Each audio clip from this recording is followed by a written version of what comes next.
दोस्तों, क्या आपको पता है कि ममता बनर्जी एक बार समाजवादी पार्टी के एक बहुत बड़े नेता का संसद भवन में कॉलर पकड़ती हैं और उन्हें खींचते हुए दूसरी तरफ ले जाती हैं? क्या आपको इस बात की जानकारी है कि एक बार ममता बनर्जी बिहार के एक बहुत बड़े नेता रामविलास पासवान के ऊपर संसद भवन में शॉल उठाकर फेंक देती हैं? क्या आपको इस बात की जानकारी है कि ममता बनर्जी का दो जन्मदिन है जिसे वो मनाती भी हैं और बताती भी हैं, लेकिन फिर भी उस पर कोई विवाद नहीं होता है। प्रधानमंत्री तक उस जन्मदिन पर उन्हें शुभकामनाएं देते हैं।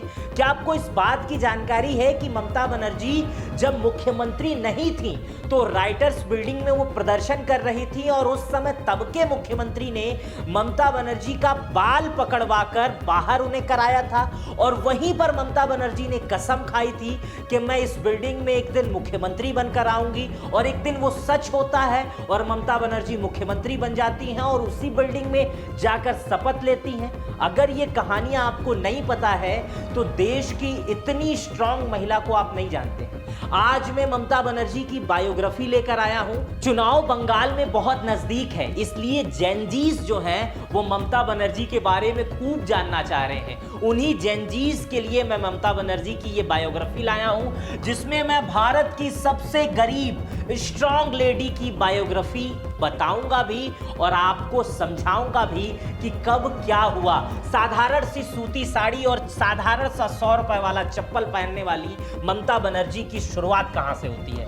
ममता बनर्जी का जन्म 5 जनवरी 1955 को कोलकाता पश्चिम बंगाल के एक ब्राह्मण मध्यवर्गीय परिवार में हुआ था। इनके पिता का नाम जो था वो प्रेमलेश बनर्जी था। इनकी माता का नाम गायत्री बनर्जी था। पिताजी एक स्वतंत्रता संग्राम सेनानी और सरकारी नौकरी में भी थे। इनकी उम्र में कम उम्र में इनके पिता का निधन हो गया था। लगभग उस समय 42 साल इनके पिता की उम्र थी और इस कम उम्र में निधन होने के बाद सारा दारोमदार परिवार का ममता बनर्जी और उनकी माता पर आ गया था। लेकिन उन्होंने बहुत अच्छे दारोमदारी से उसको निभाया और अपने पूरे परिवार का ठीक से लालन पोषण किया और अपनी पढ़ाई भी बेहद अच्छे ढंग से की। ममता बनर्जी की पढ़ाई इतनी शानदार है क्योंकि उनकी शिक्षा की चर्चा आज भी होती है, क्योंकि वो देश की सबसे पढ़ी लिखी मुख्यमंत्री मानी जाती हैं। क्यों मानी जाती हैं? क्योंकि शुरुआती शिक्षा जो है वो कोलकाता के स्थानीय स्कूलों से हुई। उसके बाद से उन्होंने जोग माया देवी कॉलेज से इतिहास में बीए किया, कोलकाता विश्वविद्यालय से इस्लामिक इतिहास में उसके बाद एमए किया, उसके बाद से श्री शिक्षा तयन बीएड कॉलेज से बीएड किया, उसके बाद से उन्होंने जोगेश चंद्र चौधरी लॉ कॉलेज से एलएलबी की डिग्री हासिल की। इतनी डिग्रियां लेने के बाद विदेश की भी कई डिग्रियां ममता बनर्जी के पास है। आज भी उन्हें पढ़ना और पेंटिंग बनाना बहुत पसंद है। समझिए ममता बनर्जी को। ममता बनर्जी की जो राजनीतिक शुरुआत है वो 1970-71 के आसपास हुई। उस समय ममता बनर्जी की उम्र 15-16 साल रही होगी और ममता बनर्जी सीधे यूथ विंग के कांग्रेस में आ गई। कांग्रेस की विचारधारा कोलकाता से लेकर बंगाल तक और बंगाल से लेकर दिल्ली तक, दिल्ली से लेकर उत्तराखंड तक वो लोगों पर छिड़कने लगी, न्यौछावर करने लगी और कांग्रेस को मजबूत करने लगी। कॉलेज के ही दिनों में ये कई आंदोलन से जुड़ गई, जिसके बाद से इनकी सीधी नजर राजीव गांधी से लेकर देश के तमाम बड़े नेताओं पर पड़ी। पहली बार ममता बनर्जी को इतना एक्सपीरियंस के बाद 29 वर्ष की उम्र में उन्हें लोकसभा का टिकट मिला। जादवपुर जो उस समय की काफी मजबूत सीट थी, वहां से ममता बनर्जी ने जीत दर्ज करी और पहली बार 29 साल की उम्र में अपने दम पर लोकसभा में पहुंची। ममता बनर्जी 7 बार सांसद, 4 बार केंद्रीय मंत्री, 2 बार रेल मंत्री, 3 बार मुख्यमंत्री और 3 बार विधायक अब तक रह चुकी हैं। और इस बार का अगर चुनाव जीत गई तो 4 बार विधायक और 4 बार मुख्यमंत्री बन जाएंगी। कांग्रेस नेतृत्व से मतभेद हो गया। पहले ये कांग्रेस का झंडा ढोती थी, कांग्रेस के साथ कांग्रेस ने इन्हें सांसद बनाया, मंत्री बनाया, लेकिन राजीव गांधी के चले जाने के बाद कांग्रेस से इनका मतभेद होने लगा। मतभेद ऐसा हुआ कि इन्होंने अपनी पार्टी बना ली। पार्टी का नाम रखा तृणमूल कांग्रेस, टीएमसी, और इसकी स्थापना हुई 1998 1998 में, 1 जनवरी 1998 में। इसके बाद से ममता बनर्जी ने सीधे बंगाल की ही राजनीति का रुख लिया और टीएमसी का प्रचार प्रसार बंगाल में ही करने लगा। तमाम राजनीतिक आंदोलन, तमाम उठापटक, उस समय लेफ्ट का गढ़ था बंगाल, लेकिन ममता बनर्जी ने इतनी मेहनत की, शुरुआत में उनका कोई सपोर्ट नहीं किया, कांग्रेस की तरफ से तो मिलता ही नहीं था सपोर्ट, लेकिन ममता बनर्जी एक ऐसी स्थिति पर पहुंची कि 2011 के विधानसभा चुनाव में 34 साल पुराना वाम मोर्चा का, लेफ्ट का किला उन्होंने ध्वस्त कर दिया। कहा जाता था कि लेफ्ट जो है वो जाएगा ही नहीं बंगाल से, लेकिन ममता बनर्जी ने उस किले में सेंध मारी, उसे ध्वस्त कर दिया और वो मुख्यमंत्री बनी। और इसके बाद 2016, 2021 में वो मुख्यमंत्री बनकर आई। अब तक 3 बार मुख्यमंत्री बन चुकी हैं और इस साल फिर से बंगाल में चुनाव है। इसलिए जेनजीज जो है वो बंगाल की इस स्ट्रांग लेडी, आयरन लेडी और दीदी को जानना चाहते हैं। अब ममता बनर्जी की कहानियों की तरफ चलते हैं। वो कहानी जो ऐसी कहानी जो आपको इंस्पायर भी करेगी और आपको इतिहास और अतीत में ले भी जाएगी। दोस्तों, ये घटना है 1997 की। संसद भवन में रामविलास पासवान भी मौजूद थे और ममता बनर्जी भी मौजूद थी। रामविलास पासवान उस समय केंद्र सरकार में रेल मंत्री थे और उस समय ममता बनर्जी रेलवे से जुड़े भ्रष्टाचार के मुद्दे संसद भवन में उठा रही थी। दोनों नेताओं में तीखी बहस होती है और बात इतनी बढ़ जाती है कि ममता बनर्जी अपना शॉल उठाकर सीधे रामविलास पासवान के ऊपर उठाकर फेंक देती हैं। उसके बाद संसद भवन में हंगामा मच जाता है। ऐसा कहा जाता है कि ये ममता बनर्जी का उग्र रूप है, ममता बनर्जी गुस्से वाली हैं, नकचिड़ी हैं, तमाम चीजें तमाम लोगों के समर्थक कहने लगते हैं। अखबार और मीडिया उस समय की इस चीज को ऐसे दिखाती है कि देश में सिर्फ यही एक मुद्दा है, ममता बनाम रामविलास पासवान का ये मुद्दा उस समय की सुर्खियां बनता है और अखबार में खूब छपता है। अगर ये कहानी आपको पता थी तो कमेंट बॉक्स में बताइएगा। कहानी नंबर 2 जो हर आदमी को इंस्पायर करती है और ममता बनर्जी और कसम खाने पर जो बातें आपको सीखनी चाहिए, जैसे प्रण लेते हैं ना, ममता बनर्जी ने भी यही प्रण लिया था। कैसा प्रण लिया था और उस प्रण को साबित कर दिया। प्रण भी इतना कठिन, मुख्यमंत्री बनने का, और बन गई। क्या था पूरा मामला मैं बता रहा हूं। 1993 की बात है, मुख्यमंत्री बनने की कसम खाई थी ममता बनर्जी। 1993 में करियर की उनकी शुरुआत थी, लेकिन उस समय वो सांसद थी। ज्योति बसु उस समय वामपंथी सरकार के मुख्यमंत्री थे जो राइटर्स बिल्डिंग में बैठते थे। इस दौरान फुलिया गांव में, वहां पर एक गांव है फुलिया, वहां पे एक दिव्यांग लड़की के साथ बलात्कार हो जाता है। जब यह घटना ममता बनर्जी के सामने आती है तो ममता बनर्जी इससे बहुत आहत होती हैं और न्याय दिलाने के लिए वो सीधे राइटर्स बिल्डिंग में पहुंच जाती हैं जहां पर ज्योति बसु मुख्यमंत्री रहते हैं। और राइटर्स बिल्डिंग में जब वो पहुंच जाती हैं तो वहां पर वो धरने पर बैठ जाती हैं। उनके साथ उनके बहुत सारे समर्थक भी रहते हैं। पूरा हंगामा मचता है, देश की मीडिया वहां पर रहती है, लेकिन वहां पर उन्हें खूब मनाया जाता है कि आप चले जाइए, यहां से चले जाइए, हम इस मुद्दे को देख रहे हैं। लेकिन ममता बनर्जी उस लड़की के हक की आवाज में वहां बैठी रहती हैं और वो कहती हैं कि मैं सीधे मुख्यमंत्री से बात करूंगी और इस मामले में सीधे मुख्यमंत्री दखल दें। और ममता बनर्जी ये आरोप लगाती हैं कि वो व्यक्ति मुख्यमंत्री के पार्टी का है जो इस लड़की के साथ गलत किया है और अगर उसे गिरफ्तार नहीं किया जाएगा और मुख्यमंत्री सीधे एंट्री नहीं लेंगे तो मैं यहीं पर धरने पर बैठी रहूंगी। उस अधिकारी मनाते हैं, लेकिन जब ज्योति बसु उस समय के मुख्यमंत्री के आने का समय होता है तब अधिकारी उन्हें वहां से बाहर उठाकर फेंक देते हैं। ऐसा कहा जाता है कि यह आदेश ज्योति बसु के तरफ से आया था और वहां से उन्हें बाहर उठाकर फेंक दिया जाता है और बहुत बेइज्जती की जाती है। बाल पकड़ के खींचा जाता है, साड़ी उनकी फट जाती है और उस समय वो इतनी आहत होती है इस चीज से कि वहीं पर वो कसम खाती हैं कि इस बिल्डिंग में मैं दोबारा कभी नहीं आऊंगी और आऊंगी तो मुख्यमंत्री बन के भी आऊंगी। और ऐसा होता भी है। वो वक्त आता है और वो घटना आती है।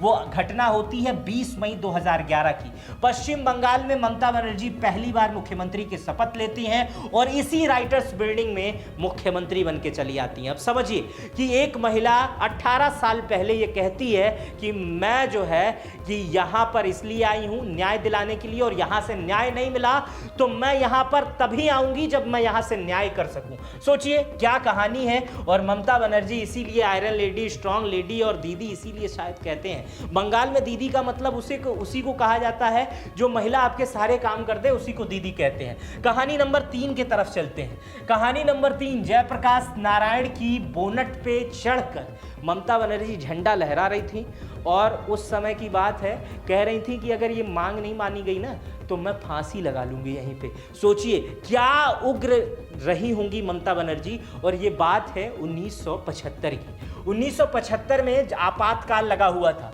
जेपी उस समय संपूर्ण क्रांति का आंदोलन कर रहे थे। पूरे देश के लोग जेपी आंदोलन से प्रभावित थे, लेकिन ममता बनर्जी उस समय कांग्रेस में थी, तो कांग्रेस के प्रति वफादार थी। सोचिए कितनी वफादार थी वो कांग्रेस के प्रति कि जब पूरा देश इमरजेंसी का विरोध कर रहा था तो उस समय वो इमरजेंसी के पक्ष में थी और वो जेपी का विरोध कर रही थी। अब जेपी जब बंगाल पहुंचते हैं तो कांग्रेस की युवा विंग से थी उस समय ममता बनर्जी, सीधे जेपी के आंदोलन में घुस जाती हैं। जेपी के साथ एक बहुत बड़ी भीड़ रहती है, लेकिन ममता अपने कुछ समर्थकों के साथ, सिर्फ कुछ समर्थकों के साथ जेपी के आगे, गाड़ी के आगे लेट जाती हैं। जेपी के भीड़ नहीं मानती है। पुलिस के बाद उनकी सफेद रंग की एम्बेसडर पर चढ़कर और झंडा लहराती हैं और फांसी की बात करने लगती हैं। सोचिए कितना उग्र समय रहा होगा वो। और कहा जाता है कि इसी घटना के बाद ममता बनर्जी पूरी देश के सुर्खियों में आ जाती हैं। अखबार की बड़ी बड़ी फोटो और ममता बनर्जी एक कार की बोनट पे झंडा लेकर खड़ी हुई। और ये जो खबर है वो कांग्रेस के बड़े आला कमान नेताओं तक भी पहुंचती है कि बंगाल में एक लड़की ने जयप्रकाश नारायण के गाड़ी के बोनट पे खड़े होकर प्रदर्शन किया। सोचिए 75 में ये स्थिति कैसी होगी। अभी 50 साल पहले की बात कर रहा हूं आपसे, 51 साल पहले की बात, कि एक लड़की, जब मतलब लड़कियों को उतनी फ्रीडम नहीं हुआ करती थी, उस समय एक लड़की एक इतने बड़े आंदोलन का क्या विरोध कर रही थी जिस आंदोलन के पक्ष में पूरा देश था, और उस समय ममता बनर्जी गाड़ी के बोनट पर खड़ी थी। कहानी नंबर 4 पर आते हैं। ये कहानी और इंटरेस्टेड है। ये कहानी है सपा नेता की, जिसकी मैंने शुरुआत में जिक्र की थी। एक सपा नेता का कॉलर पकड़ी थी ममता बनर्जी और वेल के दूसरे तरफ ले गई थी। क्या था पूरा मामला बता रहा हूं। ये मुद्दा था महिला आरक्षण विधेयक का। महिला आरक्षण विधेयक लोकसभा विधानसभा में पारित होना था, जिसमें 33% सीटें महिलाओं के लिए आरक्षित करने की बात कही गई थी। यह विधेयक 1996 में पेश हुआ था, लेकिन विरोध के कारण पास नहीं हो पाया। 1998 में अटल बिहारी वाजपेयी की सरकार थी, इसे फिर से लोकसभा में पेश किया। अब ममता बनर्जी को मौका था इस बिल को पास करवाने का। समाजवादी पार्टी के नेता और आरजेडी के नेता इस बिल के खिलाफ थे। उनका तर्क था कि इससे ओबीसी, दलित और अल्पसंख्यक पुरुषों को राजनीतिक प्रतिनिधित्व है वो कम मिलेगा। उसमें मुलायम सिंह यादव भी थे और रघुवंश प्रसाद सिंह भी थे। ये नेता इसे असंवैधानिक और गैरकानूनी मानते थे। मतलब मुलायम सिंह पक्ष में नहीं थे और ये इसे असंवैधानिक मानते थे। कहते थे ये महिला आरक्षण बिल जो है वो आना ही नहीं चाहिए। आज महिलाओं की बात करती है डिंपल यादव, लेकिन उस समय महिला आरक्षण बिल जब संसद में पेश हो रहा था तो मुलायम सिंह लगातार विरोध कर रहे थे और समाजवादी पार्टी पूरा विरोध कर रही थी। और क्या होता है उसके बाद, लेकिन इस बिल जैसे ये पेश होता है उस समय क्या होता है कि संसद की स्पीकर की कुर्सी तक वहां पर विरोधी सांसद जो थे वो पहुंचने की कोशिश करते हैं। उनका नाम था दरोगा प्रसाद सरोज। दरोगा प्रसाद सरोज समाजवादी पार्टी के सांसद थे और तब जब विरोध प्रदर्शन किया जाता था तो जहां स्पीकर बैठते थे उसके सामने वाले एरिया को वेल कहते हैं। अभी भी प्रदर्शन होते हैं।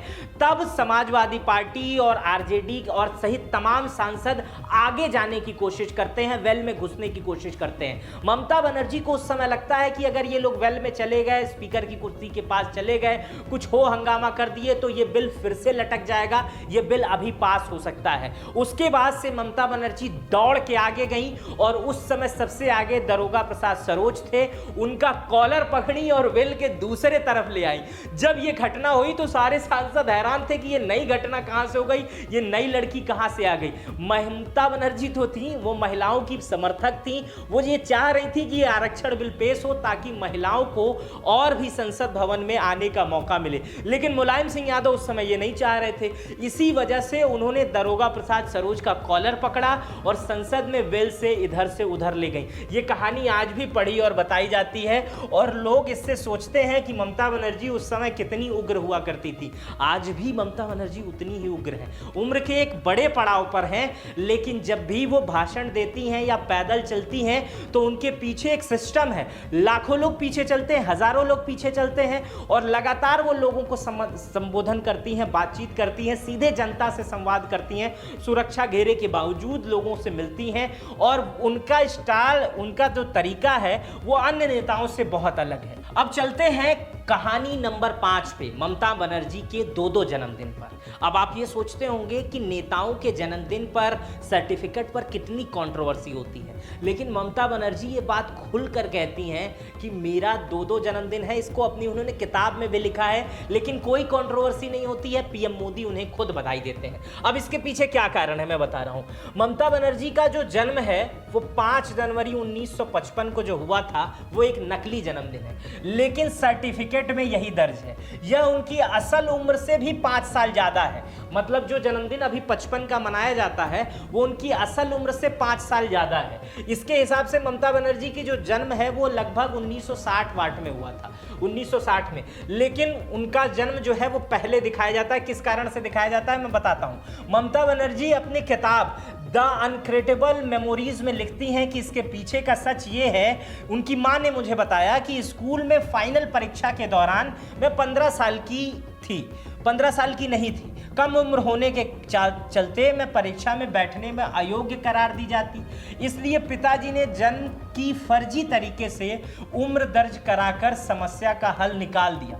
नतीजा हुआ कि मुझे नया जन्मदिन मिल गया और मुझे असली उम्र भी 5 साल बढ़ गई। उन्होंने बताया कि उनका असली जन्मदिन 5 अक्टूबर को है। यह उन्हें गायत्री देवी जो उनकी माँ थी उनसे उनकी पुरानी कुंडली जब मिली तो उनसे जानकारी मिली।